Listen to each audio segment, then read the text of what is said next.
Olá a todos, então vamos dar início à continuidade da nossa atividade avaliativa. Vou colocar aqui na tela, nós temos as nossas questões e dando continuidade, nós vamos partir agora para a segunda questão. Ai, Né? A segunda questão, vou pedir uma gentileza para vocês, desliguem os microfones enquanto vocês não forem falar, tá? Quem é que está com o microfone aberto aí? ele é grudado com o meu. Desliga o microfone, por favor. Pessoal, desliga o microfone, por favor. É, Acho que ele tá longe do celular, professor. não. Mande uma mensagem para ele, sei lá, alguma coisa aí para ele desligar, porque senão vai atrapalhar aqui.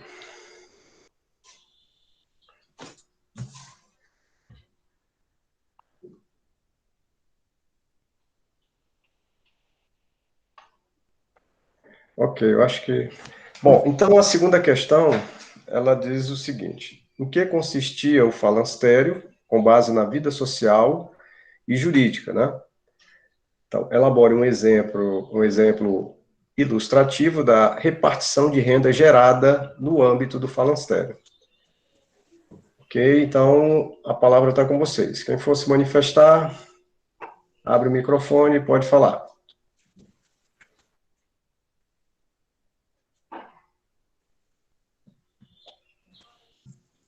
Bom dia, professor. Bom dia, quem fala? É o Felipe. Felipe, vamos lá, Felipe, pode responder, amigo. O Falanstério era uma associação de trabalho e de vida, né, formada por homens e mulheres. Então, eu entendi nessa segunda questão que o Fourier, ele queria tornar o trabalho harmônico. Ou seja, eu acredito que foi mais ou menos assim. Ele criou grupos, por exemplo, um grupo de pessoas que gostam de trabalhar no campo, outro grupo de pessoas que gostam de trabalhar no escritório. E cada pessoa, de acordo com o seu gosto, iria para esse grupo. Então, eu acredito assim que ele quis tornar o trabalho harmônico para as pessoas. Certo. E nesse sentido, Felipe, o que seria esse trabalho harmônico, na visão do Fourier?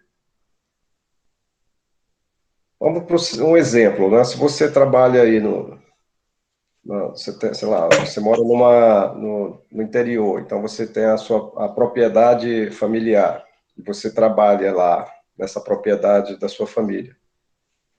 O que seria uma situação de trabalho harmônico nesse ambiente de trabalho? Eu entendo por trabalho harmônico o seguinte, eu gostar do que eu faço. Por exemplo, eu já ouvi alguns amigos meus falando que não adianta a gente ganhar bem sem fazer o que a gente gosta. Então, eu acredito que seja isso, fazer o que a gente gosta. Então, a harmonia aí está no caso das pessoas estarem identificadas com aquela atividade produtiva, né? Elas se sentirem bem, se sentirem realizadas desenvolvendo aquela atividade. É isso que você entende? Isso que eu entendo. Certo. Então, vamos abrir agora a palavra para os colegas. Vocês concordam com o Felipe? Alguém tem um outro ponto de vista?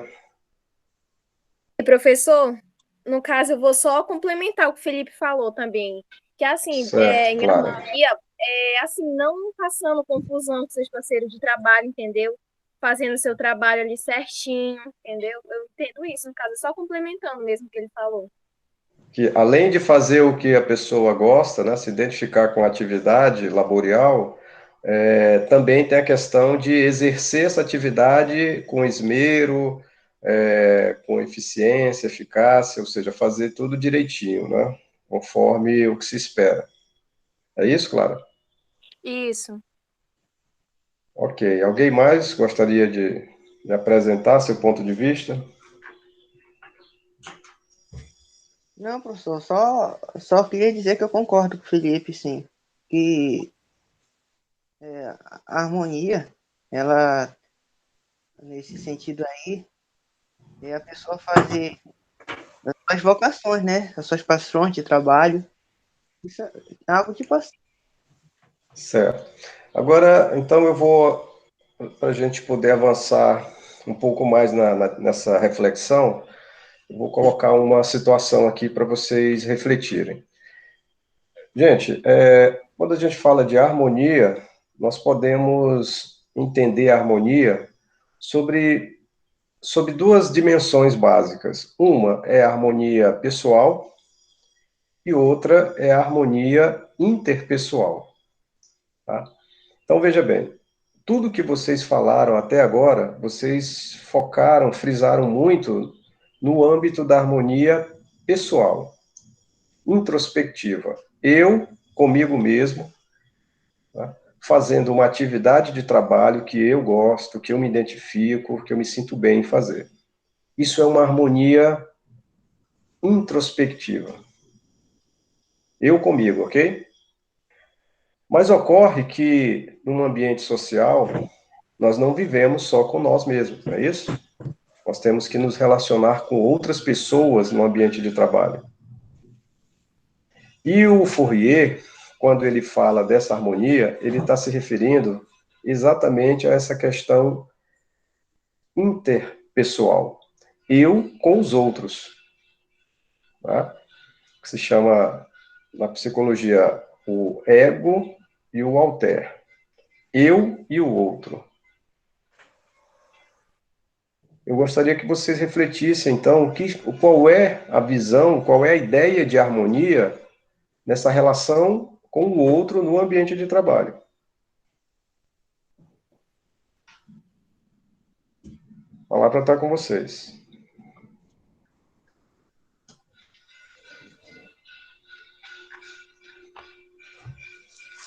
Então, no caso lá que eu citei para o Felipe, o exemplo que ele vai trabalhar na propriedade da família dele, ele não trabalha sozinho, então tem as outras pessoas, os familiares, que também trabalham ali na propriedade. Como é que é essa relação harmônica dele com os seus familiares, trabalhando naquele ambiente comum?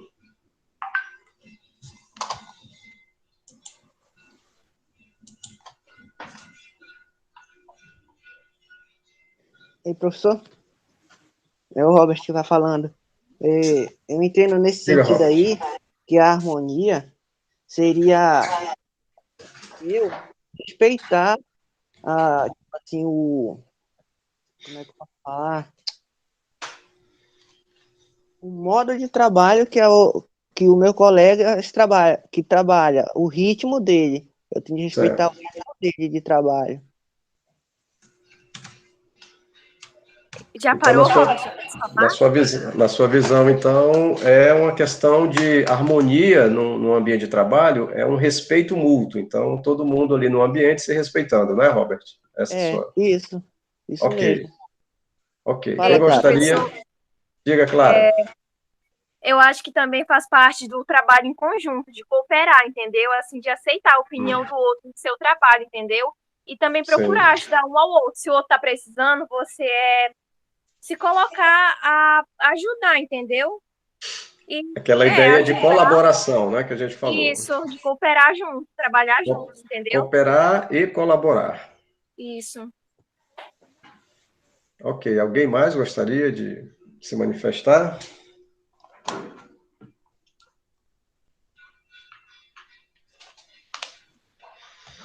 Então, vamos avançar mais um ponto ainda nessa questão, né? A gente está progredindo aí no nosso entendimento, e agora, então, vamos falar sobre o seguinte aspecto. Então, se eu estou num ambiente social, e eu estou ali, né, compartilhando esse ambiente com outras pessoas, é de se esperar que a minha perspectiva e os meus interesses que me fazem estar ali naquele ambiente divergem da perspectiva e dos interesses das pessoas, em alguma medida. Tá? Em alguma medida, essas perspectivas, esses interesses podem convergir, que é o que a gente estava falando no caso do princípio do trabalho cooperativado. Né? As pessoas vão convergir em algum interesse para trabalhar conjuntamente e produzir um resultado que beneficie a todos. Esse é o princípio do cooperativismo. Bom, mas isso não quer dizer que todas as pessoas que estejam nesse ambiente, né, apesar de ter interesses convergentes que o fazem estar ali e produzir ali, eles são exatamente iguais, e aí tudo vira uma grande família, vira um ambiente perfeito, harmônico, como a gente está falando, né? Isso não é determinístico. Né? O fato de ter alguns interesses em comum e unir as pessoas não faz com que elas não tenham divergências, sobretudo, né, a essas condições. Então, a palavra que eu quero colocar para vocês refletirem, que está ligada diretamente ao sentido de harmonia, é a palavra conflito. Certo? Conflito é uma palavra, é como se fosse o contraponto da harmonia, né? Onde há conflito, não há harmonia. Onde há harmonia, o conflito cessa. Isso olhando, claro, numa visão extremada, mas você tem sempre um meio termo, né? Parte harmônica, parte conflituosa. Às vezes a balança pende mais para a harmonia, às vezes a balança pende mais para o conflito. Então, eu gostaria que vocês refletissem exatamente sobre nessa questão do trabalho cooperativado, do trabalho, né, colaborativo e cooperativado, como é que se dá a questão do conflito, né? Porque se eu tiver conflito, a harmonia fica comprometida. E o Fourier dizia que, olha, uma cooperativa, um trabalho associativista, ele precisa ter harmonia. Mas e o conflito? Então, para eu ter harmonia, eu preciso lutar contra o conflito, né? Eu preciso dirimir, eu preciso mitigar.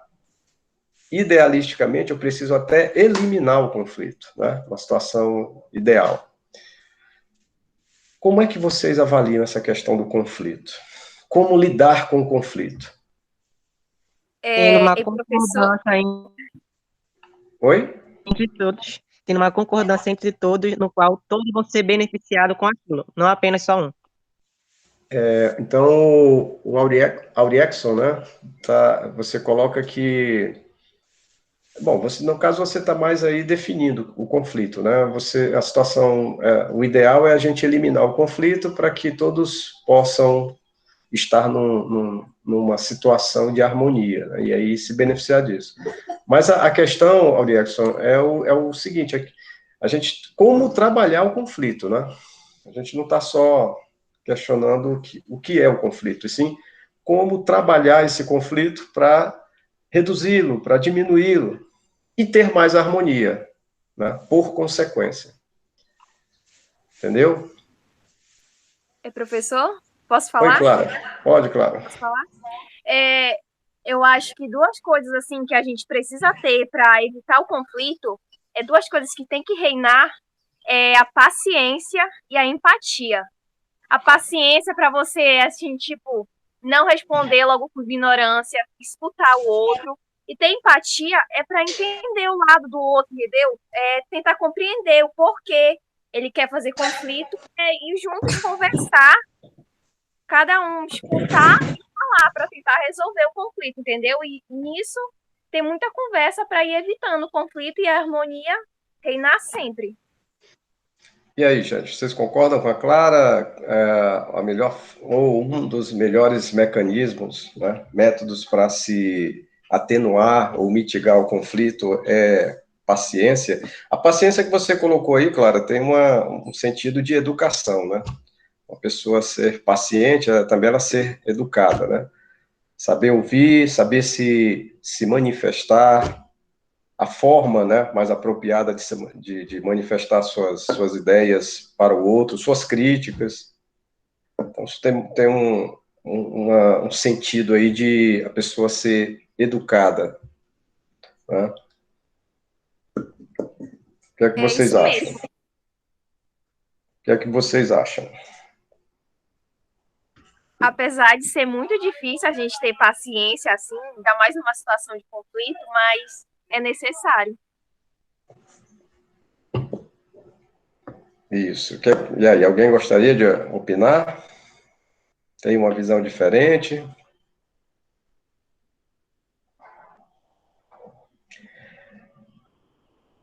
Eu concordo com a Clara Vou também, professor. vou colocar uma situação, né,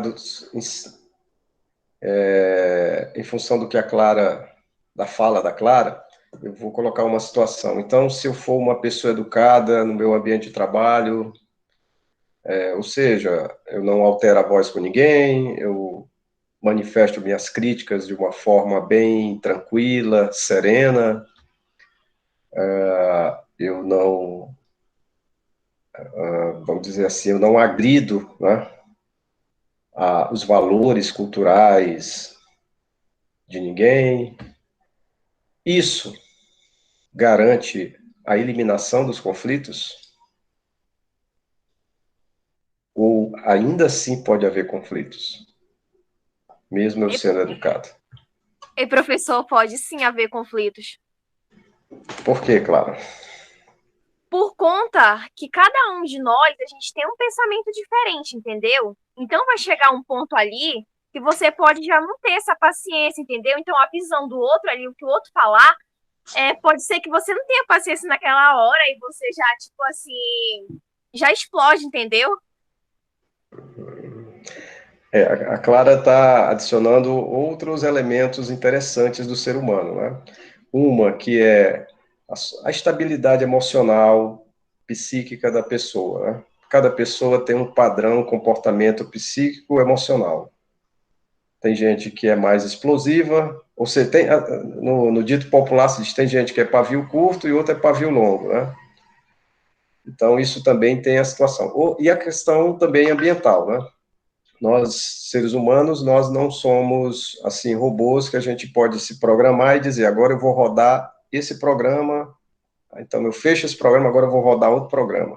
Ou seja, nós, seres humanos, a gente não separa, por mais que a gente diga questões financeiras, questões emocionais, questões familiares, questões políticas, questões religiosas, tudo está aqui dentro da nossa cabeça e, de alguma forma, de acordo com o nosso padrão, né, de funcionamento psicológico, psíquico, a gente lida melhor com essas situações ou lida pior.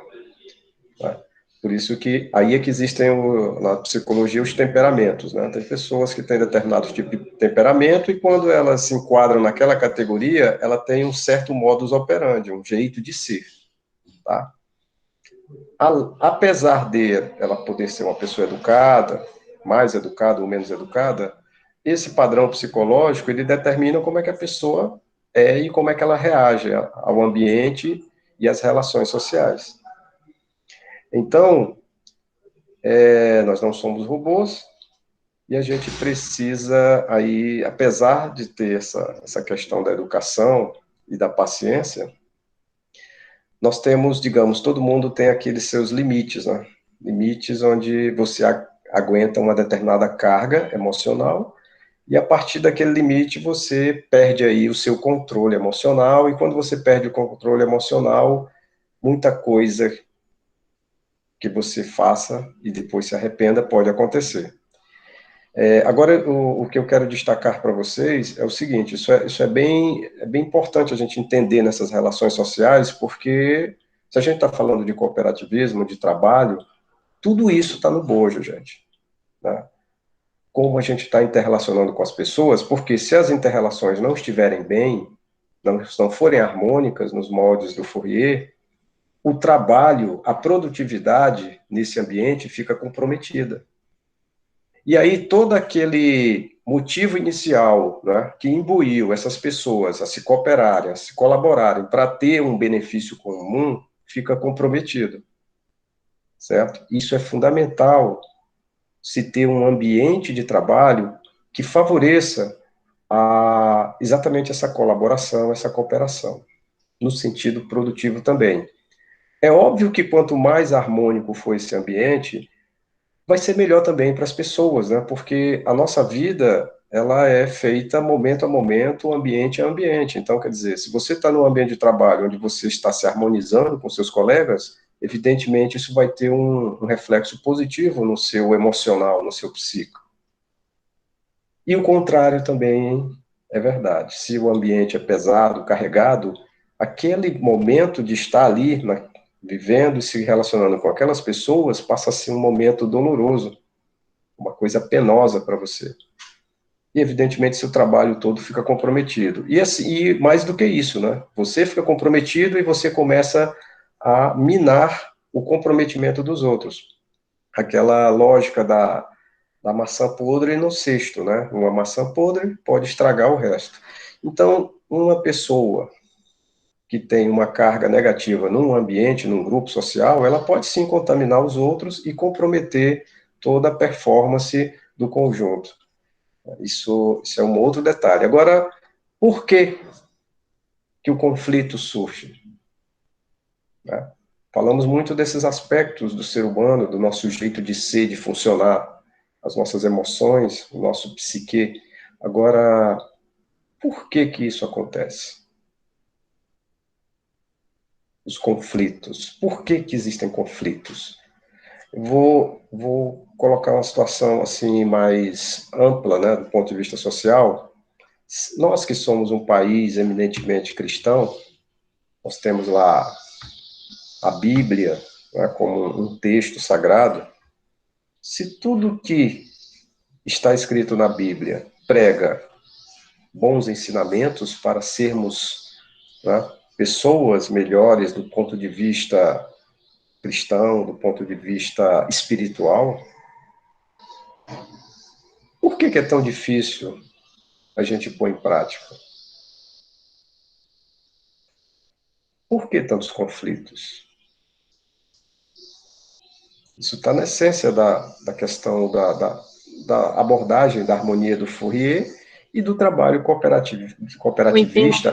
porque nós, seres humanos, somos seres muito imprevisíveis. Uma hora nós podemos estar bom, bem, não, hoje estou alegre, hoje estou bem. Mas de uma hora para outra, o jeito dele, a forma dele, pode mudar de uma hora para outra e pode dar bonzinho,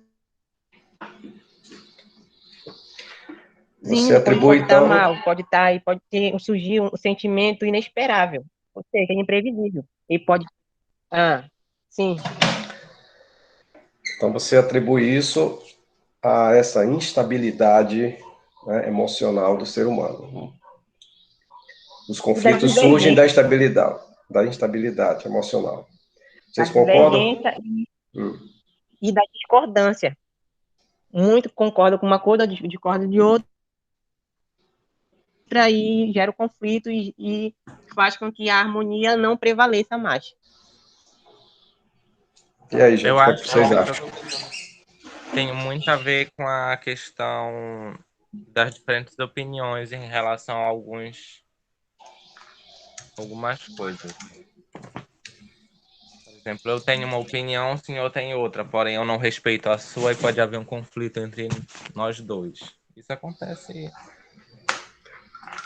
E forma... se a gente se respeitasse, ainda assim não poderia haver conflito entre nós, mesmo que a gente tivesse opiniões divergentes?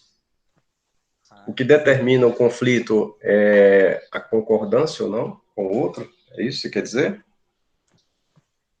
Talvez seria isso que eu quisesse falar. Se a gente trabalhasse o respeito, talvez não teria tanto conflito como tem em sociedade hoje em dia. Talvez. Certo. Então, vamos direto ao ponto. O que é o conflito, afinal? É falta de educação? É falta de paciência? É falta de concordância? O que é o conflito? Qual é a natureza do conflito? Até agora vocês não falaram esse ponto. Por isso que eu estou provocando vocês para vamos ver se alguém descobre aí. Vocês já ouviram falar em trade-off? Não. Não, né? Pois é, trade-off é uma palavrinha em inglês, um termo, que expressa exatamente a natureza dos conflitos. Tá? Trade-off significa conflito de interesses. Aí está a natureza, a origem dos conflitos. Interesses divergentes. Se nós tivéssemos os mesmos interesses, a gente não teria por que ficar conflitando um com o outro. Vocês concordam comigo? Sim, concordo.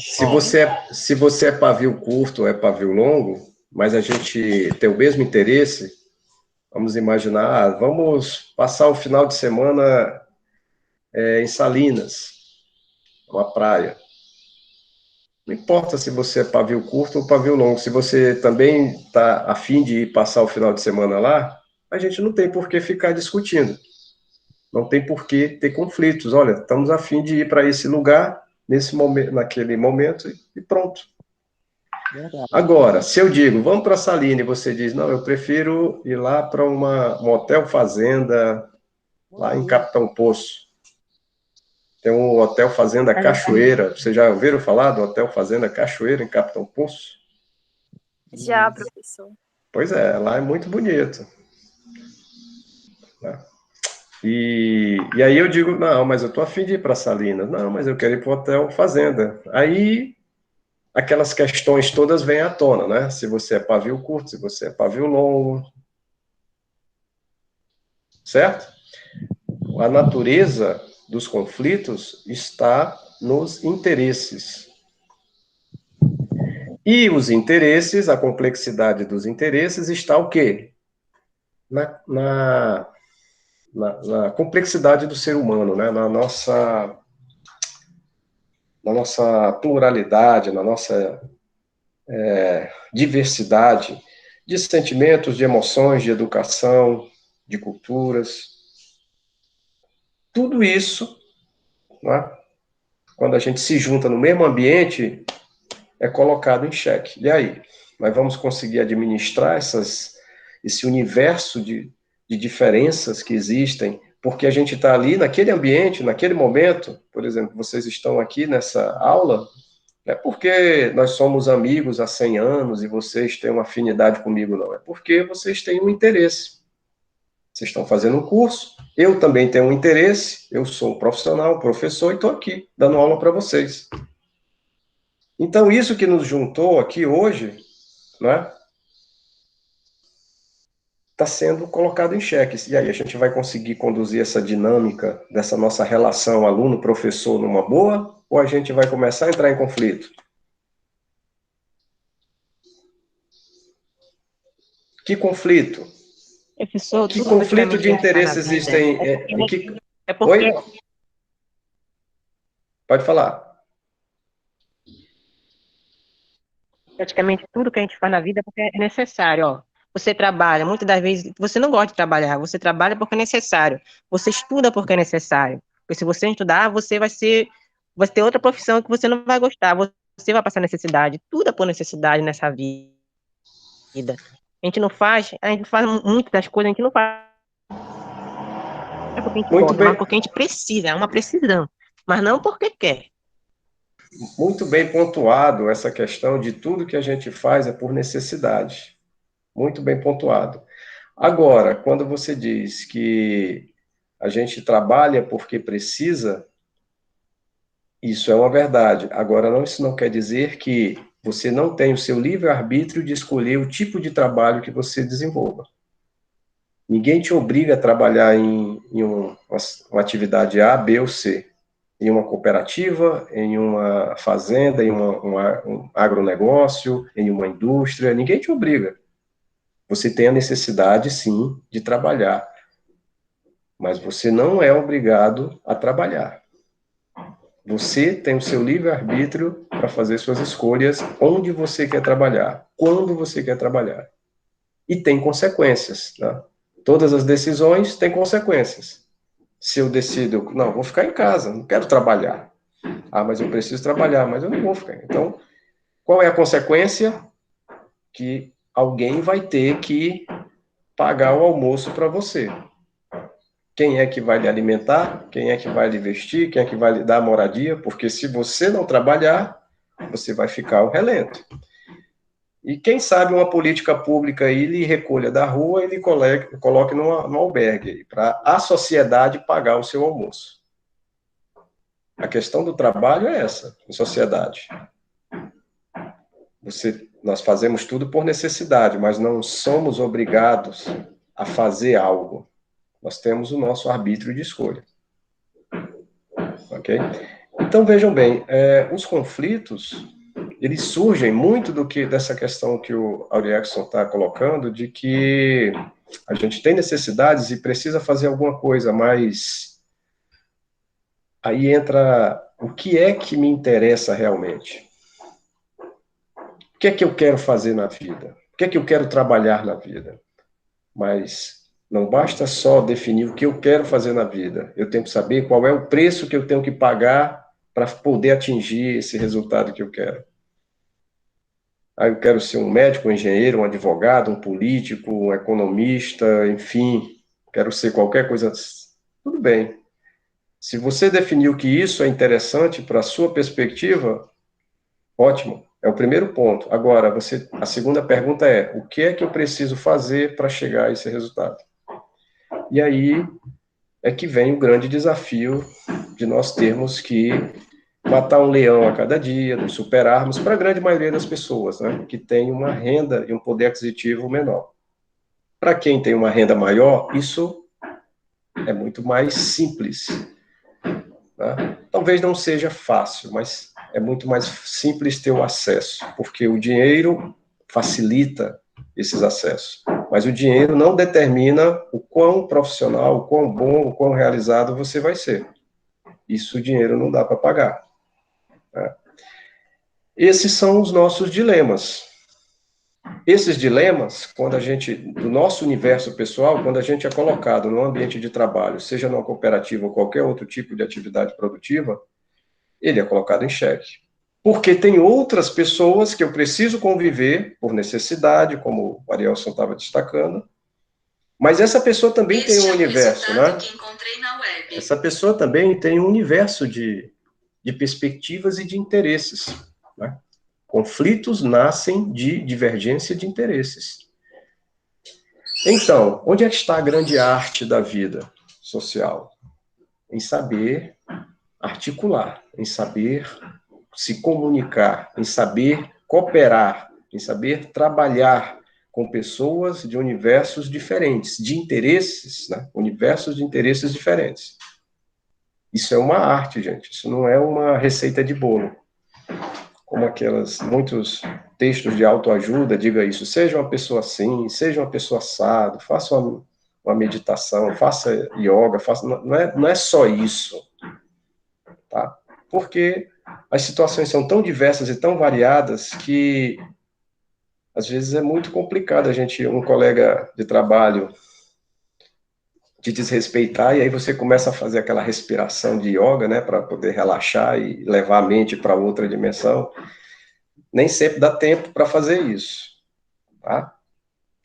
Podia também andar com uma injeção anestésica no bolso, né? Quando o cara fizer raiva, você aplica a injeção para passar, né? Para se acalmar.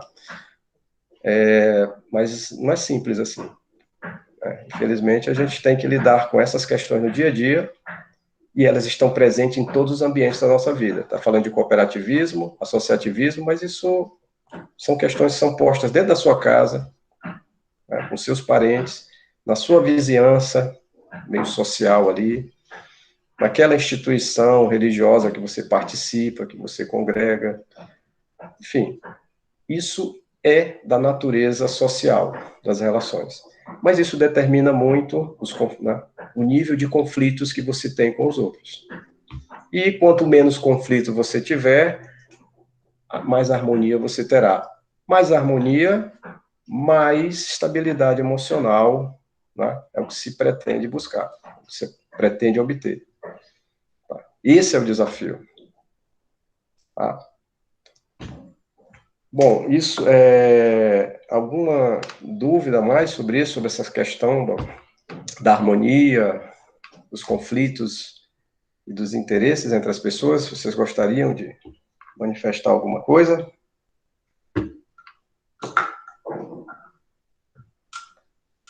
Então, vamos passar para o segundo ponto da questão, que ele fala o seguinte, bom, e além do Fourier estabelecer que a harmonia é o ambiente, né, mais apropriado de evolução da sociedade para as pessoas, né, terem uma vida com melhor bem-estar e também, ainda assim, se desenvolvendo e produzindo, ele deu uma escala de distribuição da riqueza, né, porque existem conflitos de interesses, certo? Sempre existem, né? Então, olha só, o que acontece? Você vai trabalhar numa cooperativa, não quer dizer que todo mundo vai receber exatamente, digamos assim, a cooperativa lá faturou esse mês, né? Juntou a produção de todo mundo, faturou R$1 milhão. Ok, como é que vai distribuir isso agora entre os cooperados? Vocês acham que todo mundo vai receber a mesma coisa? Não é assim que funciona na cooperativa, né? A cooperativa ela funciona com critérios de proporcionalidade de cotas. Quem tem mais cotas, quem tem mais contribuição para o resultado, vai oferir, né, uma parte maior do lucro. Do lucro que a cooperativa não chama de lucro, né, chama de sobra. Mas também é o contrário. Se a cooperativa der prejuízo, essa pessoa que participa mais na produção, no trabalho, ela vai ser a mais prejudicada também. Então, como é que se daria, né, na visão do Fourier, essa divisão do resultado, né, gerado pela cooperativa em uma sociedade harmônica? Vamos para a gente fechar essa questão. Como é que se daria isso? Vocês entenderam o que é que ele quis dizer? Ele dá umas proporções. Vocês estão lembrados das proporções?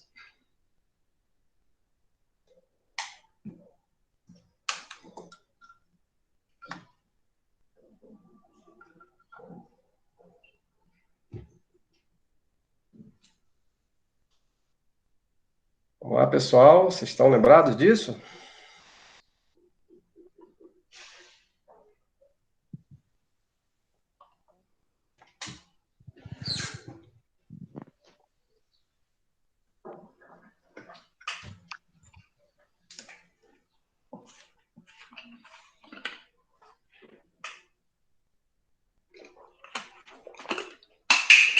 Aqui, pessoal, vamos lá?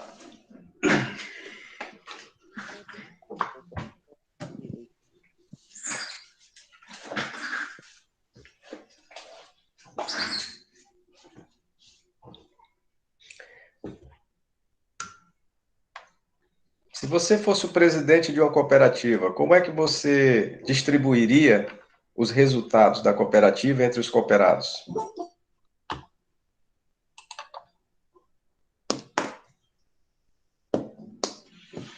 Qual seria o critério mais harmônico, na sua opinião? Coloquei aquele exemplo inicial. Quem contribui mais ganha mais, quem contribui menos ganha menos. Igualdade. Ah, não, tu contribui com isso. Tu vai ganhar isso.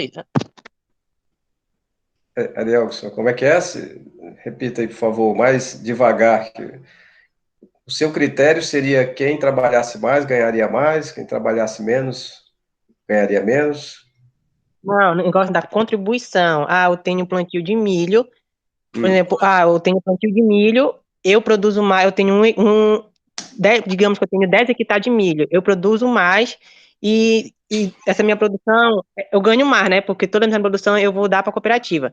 E tenho meu irmão que produz milho também, mas produz apenas em 1 hectare. Então ele vai ganhar menos. Isso é óbvio, né? Eu produzo mais, eu dou mais, eu ganho mais. E aquele que produz menos, ganha menos. E caso tenha como você bem falou, um desfalque, caso a cooperativa comece a perder lucro, quem vai ser o mais afetado vai ser eu, porque foi eu que contribuí mais. E aquele meu irmão que contribuiu menos vai ser menos afetado. Assim que vai ser. Certo. E aí, gente? Vocês concordam com esse ponto de vista dele? E outro detalhe, ele está fazendo esse ponto de vista dele, fazendo link com o texto do Fourier, né? Vamos sempre estar fazendo esse paralelo aí. Era isso que o Fourier propunha nos seus escritos? Professor, eu acho, na minha opinião, eu acho que cada um tem que receber conforme o seu trabalho, entendeu? O dinheiro que o seu trabalho, tipo, merece, entendeu? Conforme o trabalho, tem que ser o pagamento. Certo. E você acha que o Fourier pensava assim também, pelo que ele propôs naquelas proporcionalidades?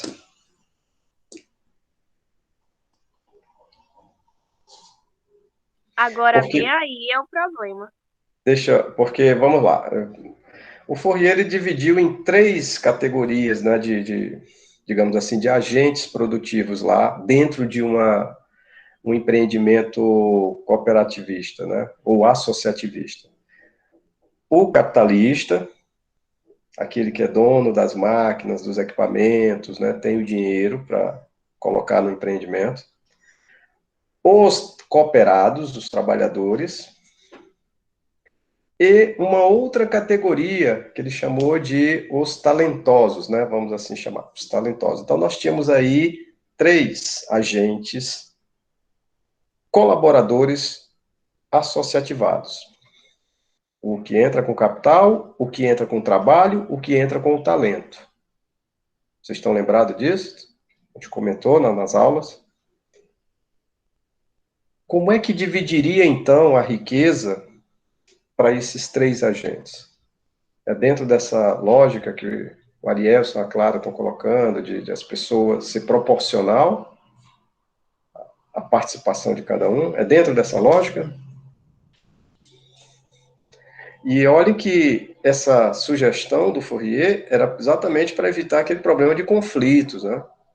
Distribuir de uma forma mais harmônica, para que eles 3 não ficassem em conflito.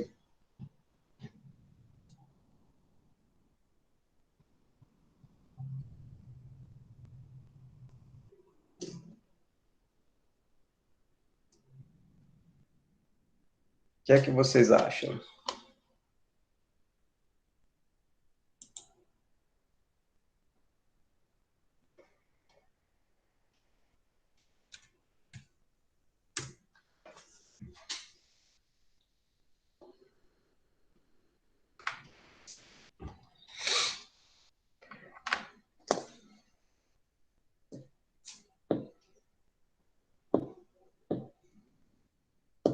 Esse silêncio de vocês me faz imaginar que vocês não leram o texto nem assistiram os vídeos mesmo,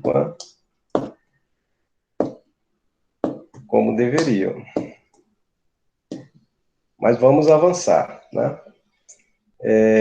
Ele sugeriu que 4/12 fosse para o capitalista, 5/12 fosse para os trabalhadores, e, evidentemente, né, sobrariam 13/12 que iria para os talentosos, tá? Aqueles que contribuem aí com a criatividade, com a inovação no processo. Então, essas proporções, evidentemente, o texto não revela o critério, por que ele chegou, né, nessas proporções aí. Não dá esclarecimento sobre isso. Mas, o que é que a gente pode concluir disso aí? Que, pelas proporções, dos 3 agentes, os trabalhadores, os cooperados, os associados, eles seriam, sim, digamos assim, a parcela que mais seria beneficiada. Ou seja, então ele valoriza o trabalho, né? Em segundo lugar, vem o capital. Então, quer dizer, ele diz, olha, o capitalista ele é importante, o teu capital é importante para montar a infraestrutura necessária. Só força de trabalho, sem o capital, não vai longe. Certo? Então, você precisa ter aquele que injeta os recursos, a infraestrutura, para a coisa poder ser montada, e precisa dos trabalhadores para a coisa poder gerar frutos, né? Porque também ter só máquinas e fábricas, máquinas e prédios e tal, também não gera riqueza. Então, ele atribuiu, em segundo lugar, importância ao capital, e, em terceiro lugar, ele atribuiu a importância àquele agente que é o diferencial, né? Aquele que inova, aquele que cria melhores condições para que o processo ele dê um salto de qualidade, de quantidade, ao longo do tempo. Essas eram as divisões do Fourier. Tá? Na visão dele, esse tipo de distribuição seria uma distribuição onde se teria um ambiente de trabalho harmônico e, por conseguinte, com baixo conflito. Alguma dúvida sobre isso, gente?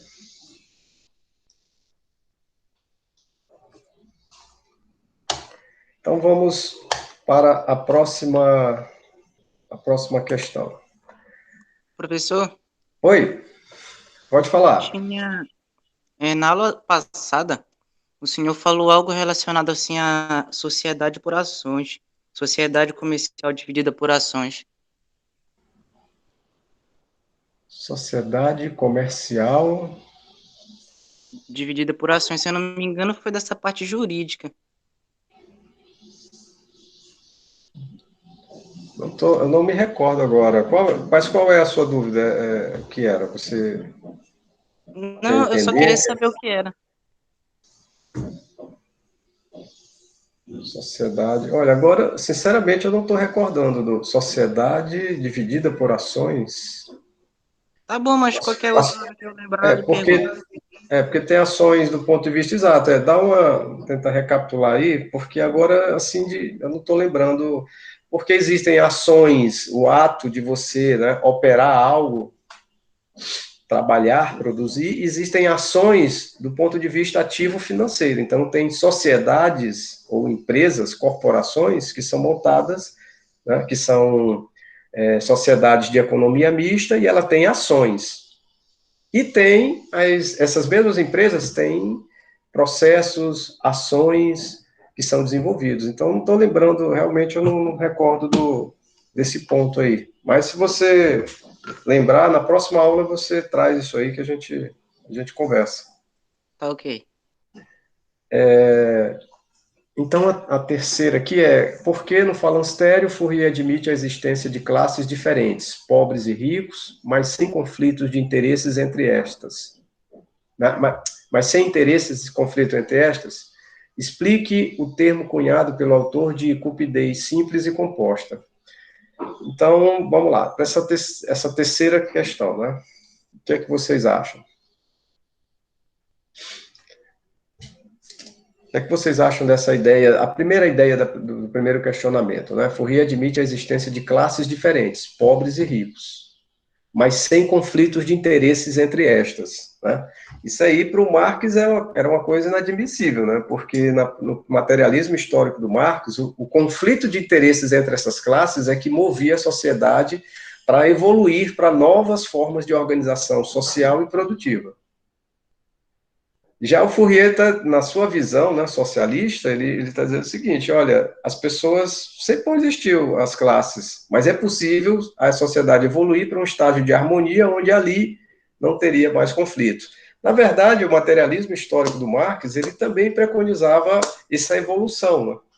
Só que para o Marx, a sociedade evoluindo, quando chegasse no comunismo, é que teria esse estado do Fourier aí, somente no comunismo, né? Mas no comunismo do Marx, não teriam diferenças de classes. Era comunismo, era todo mundo igual, todo mundo com mesma renda, sociedade igualitária no sentido das suas responsabilidades e do compartilhamento dos resultados.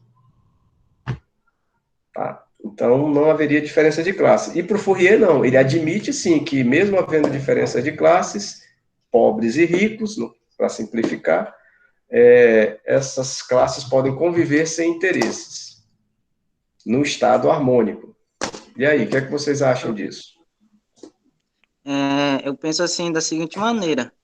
Como já foi falado antes, se houvesse conflito no trabalho, ia cair a produtividade, ia gerar problemas, né?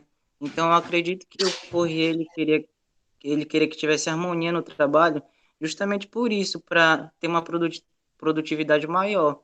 Porque caso houvesse conflito no trabalho, iria atrapalhar os ideais do grupo. O grupo não ia desenvolver. Perfeito. Essa é a lógica do Fourier. Né? Se você instala harmonia no ambiente de trabalho, você não tem conflito. Se não tem conflito, você tem as melhores condições de produção. E aí todos ganham com isso, né? E isso remete a outra questão que está posta, né? A questão da cupidez simples e composta. Né? Por que explica o termo cunhado, cupidez simples e composta. Então, o que é que isso tem a ver? Harmonia com a cupidez simples ou composta num ambiente de trabalho associativista? Porque a cupidez simples é eu pensar somente em mim. Por exemplo, eu ser uma pessoa egoísta. Eu vou pensar somente nos meus interesses. Então, Fourier, ele queria que o grupo tivesse cupidez composta, porque era pensar no grupo todo sem egoísmo. Então, se tivesse cupidez composta, assim teria harmonia. Eu entendo assim. Ok, e aí, gente, vocês concordam com o Felipe?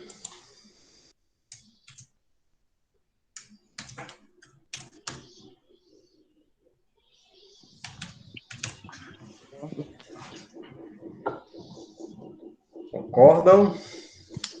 Concordo. Sim, professor. Exato, perfeito. Então, toda essa visão social do Fourier, realmente ela estava pautada nessa questão de o ser humano, mesmo sendo essa coisa, né, diversa, complexa e tal, se ele conseguir desenvolver uma consciência coletiva, né, ou seja, onde o prioritário está no coletivo e não no eu primeiro,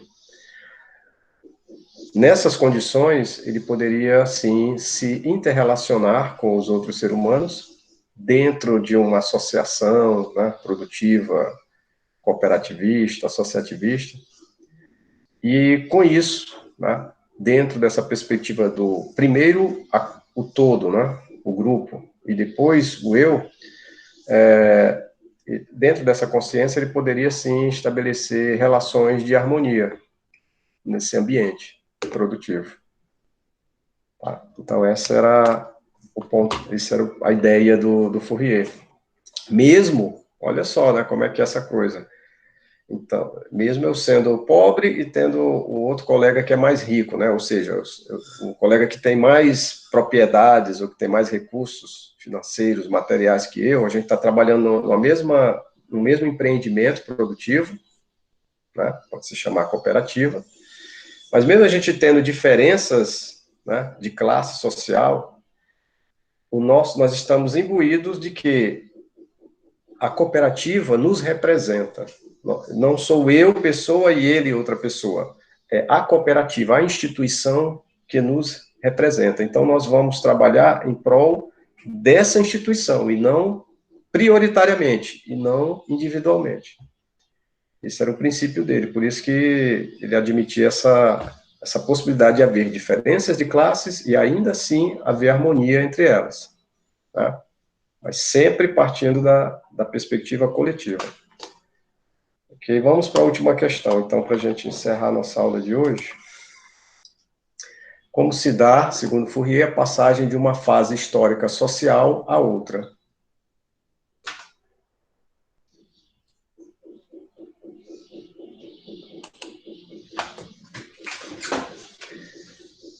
Nós vimos que tinha aquelas fases históricas, né? O primitivismo, né, que era a selvageria, patriarcado, civilização e civilização harmônica, né, ou harmonia, o estágio mais evoluído das sociedades. Como é que se dava a passagem de uma fase para outra? Essa eu não soube responder, não, professor. Porque a ideia aí, no caso, era você imaginar o seguinte, bom, então, porque a gente vai transcorrendo, né, o processo evolutivo, ele vai transcorrendo ao longo do tempo. E aí, as coisas vão mudando de pouquinho em pouquinho, que o Marx, no seu materialismo, ele chamava isso de mudanças quantitativas, elas vão ocorrendo, né, de pouquinho em pouquinho. Aí chega um determinado estágio que, dado um acúmulo de pequenas mudanças quantitativas, você tem uma grande mudança qualitativa, como se fosse uma revolução. Então, você tem mudanças, pequenas mudanças, ínfimas mudanças quantitativas, que são reformas, ajusta aqui, ajusta dali e tal, e esse acumulado de mudanças chega em determinado momento histórico que eles adquiriram uma nova conotação institucional, social, evolutiva, que aí seria o marco, né, histórico do início de uma nova era, de uma nova organização, de uma nova sociedade, ou de uma nova estrutura social. E então, como é que ele dava, né, essa coisa da transição de um estágio inferior para um estágio superior? Alguém captou isso aí? No texto?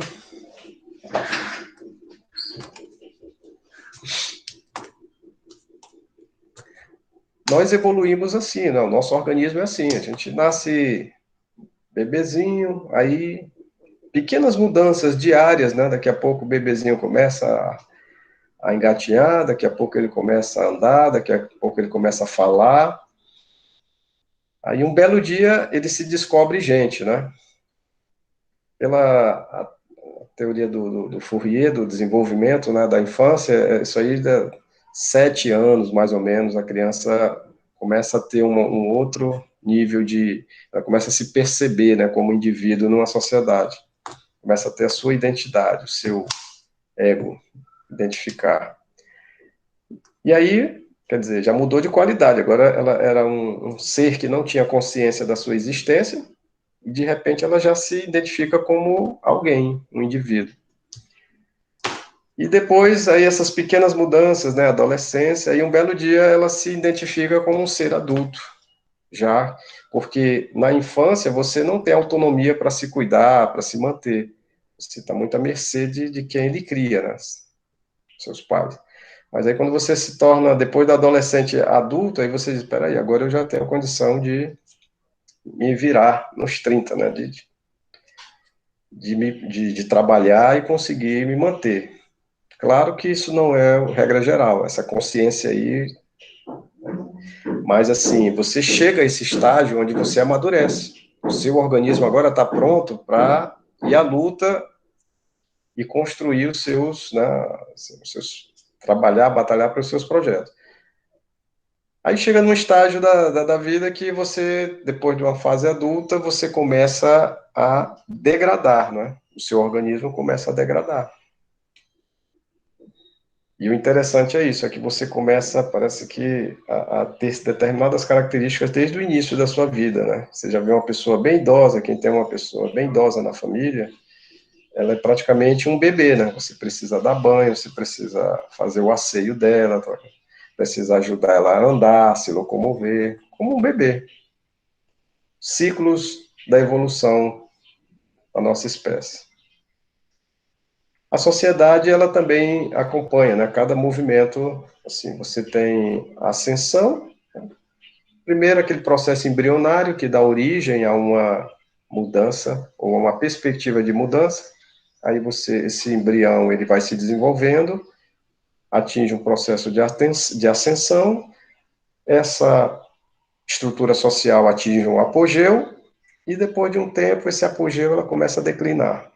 E aí nós temos várias e várias situações históricas que ilustram isso, né? Impérios e mais impérios. Na antiguidade, o Império Otomano, o Império Chinês, o Império Otomano não, o Império Chinês, o Império Babilônico, né? Sumério, Núbio, egípcio, né? Várias civilizações que passaram por isso. E mais modernamente, né, o Império Romano, essa coisa, o próprio sistema feudal, se tinha estruturas assim. Então, o Fourier está destacando essas fases da evolução. O que é que muda de uma fase para outra? Bom, aí nesse aspecto, o Fourier ele atribuiu essas questões, pelo menos o texto não revela, né, nenhum marco específico, de fato, evento histórico que leve a isso, né? Porque o Marx fazia isso. O Marx disse, olha, para haver a mudança do Estado capitalista para o Estado socialista e depois o Estado comunista, que seria o auge, a classe que é oprimida, que é a classe trabalhadora, teria que promover a revolução, né? Ou seja, os trabalhadores teriam que se organizar e mudar esse estado, né? Ou esse status quo predominante numa estrutura social capitalista. Já o Fourier não dizia isso, não. Ele apenas atribuiu isso à temporalidade, né? Quando, no processo evolutivo, né, a humanidade for adquirindo mais consciência do coletivo e em detrimento do individual, né? Quer dizer, ao longo do tempo, quanto mais a gente vai amadurecendo e vai desenvolvendo essa consciência do coletivo, exemplo, hoje nós discutimos muito mais as questões ambientais, né? As questões ambientais, até 1960, 1957, quando Hardy publicou uma obra chamada A Tragédia dos Comuns, se não me falha a memória, a gente não discutia muito essa questão de meio ambiente, não. Entendeu? Todas as atividades econômicas, tudo era desenvolvido e ninguém questionava se tinha desmatamento, se tinha emissão de CO2, se tinha poluição. Isso só veio à baila porque foi plantado um embrião, né, em 1957, em torno disso aí, né, sobre essa discussão, a tragédia dos comuns. E o que era a tragédia dos comuns? Era um texto que refletia exatamente sobre a questão de que nós, seres humanos, nós estamos nos apropriando da natureza, né, de áreas da natureza, e que o fato da gente se apropriar dessas áreas, né, automaticamente vai exaurir os recursos, em caso, nos apropriar de uma forma assim, sem critério, né? Apenas se eu posso, tem terras devolutas, aquelas terras que não têm propriedade, se eu posso chegar lá e me instalar e tirar toda a madeira, explorar, matar, caçar, né? Pegar caça, o que tiver lá de riqueza que possa ser explorada comercialmente, se eu fizer isso, evidentemente, sem critérios, a natureza tem um limite digamos assim, de regeneração. Se a gente exaurir os recursos antes de dar tempo para a natureza regenerar, no que ela consegue regenerar, porque a natureza requer tempo, né, para fazer isso. Aí a gente ia acabar com a fonte de riqueza. Acabando com a fonte de riqueza, seria a tragédia dos exploradores, ou seja, se não tem mais riqueza para explorar, o explorador vai sucumbir, porque não tem mais nada para tirar. Né? Então a lógica era essa, e aí passou-se a discutir questões ambientais, aí vieram as conferências da ONU, Estocolmo, em 1972, várias outras conferências da ONU. Né? Então isso é um tipo de mudança de perspectiva na consciência coletiva. Essa questão ambiental hoje, ela traz muito disso. A gente não está mais pensando só, vamos derrubar árvores, vamos desmatar, vamos fazer isso, e isso não vai ter consequência para a sociedade, não é só consequência para mim, é para a sociedade. E por que se está evoluindo nessas questões? Porque o impacto no meio... Oi? Porque vai chegar um ponto que vai prejudicar todo mundo. Exatamente. Ninguém gosta de ser prejudicado, né? Exatamente. Aí a pessoa já ia pensar em si. Não, eu tenho que cuidar do meio ambiente, senão no futuro eu posso ser prejudicado com Exatamente. Não Isso, só eu, posso como sofrer as consequências. Aí ele os já vai meus ter um pensamento descendentes. só dela. Às vezes- É isso aí. Exatamente. E então, essa consciência de coletividade, né, que o Fourier destacava nos textos dele, ele deu muito isso à questão do tempo, vai. E hoje os grandes grupos financeiros, né, grandes grupos, corporações empresariais, eles financiam, eles têm fundações que eles financiam ações. Se você fizer uma ação aqui na Amazônia que faça sequestro de carbono, né, quer dizer, ela reduz a emissão de carbono na atmosfera, você tem um mercado já que você é bonificado por isso. Tá? E outras medidas tantas. Eles financiam, sim, projetos, né, sustentáveis, ambientalmente sustentáveis e tal. Mas por que eles fazem isso? Porque eles sabem que o custo, no futuro, se o meio ambiente degradar, os prejuízos que isso terá para os negócios, para os empreendimentos, serão de um volume tão alto que é muito mais barato eles gastarem dinheiro agora tentando prevenir isso. Afinal, a lógica, isso é a lógica comum, né? Você gasta muito menos com medicina preventiva do que medicina curativa. A questão é você ter consciência de fazer as ações que são necessárias para prevenir. Então, dada essa discussão toda que vem evoluindo desde 1960, mais ou menos, é que a sociedade global já está, né, começando a ter uma outra visão. Muita gente não tem atitudes sustentáveis, mas essa pessoa também não é ignorante e vai dizer, olha, você nunca ouviu falar de sustentabilidade, de meio ambiente? Isso aí, dificilmente uma pessoa vai dizer hoje, não, nunca ouvi falar de sustentabilidade, de meio ambiente. Ela já ouviu. Agora, ela ter ouvido falar e ela mudar a consciência dela e posteriormente mudar as atitudes, isso aí é um processo que leva um certo tempo, né? Professor, é igual como estão fazendo agora nesses últimos anos. Antes não tinha essa preocupação, mas não tinha tanto assim. Eles começaram a ver que as coisas que o clima está mudando, está ficando mais quente, está tendo essa variação de temperatura, está tendo muitas mudanças. Aí, com essas mudanças, eles estão tomando atitude, tomando uma frente, um posicionamento em relação a isso. Porque se não fosse, se não atingisse a pessoa de alguma forma, ele não ia tomar uma decisão, não ia tomar uma. Principalmente isso atinge o lado econômico, né, das empresas, o financeiro. Isso que a gente diz no popular, atinge o bolso, né, das instituições.